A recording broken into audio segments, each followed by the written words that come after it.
Guys, this is North American River Otter, no?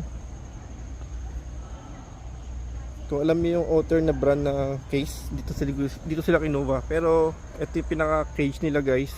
Yun nga lang, pili ko baka nag lunch break sila, no? Or baka isa lang talaga to. Ayun siya, oh.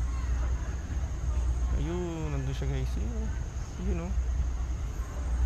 So hindi natin siya close up kasi parang natutulog sila lahat. Ilan kaya yun, ano? Pero yun siya, guys, andun. Ayun. Ayun siya, oh. Wala. Medyo malungkot tong ano to. Gusto nyo lumabas? Yan, gusto maglumabas yun. Okay, so yun siya yung North American River Otter, guys.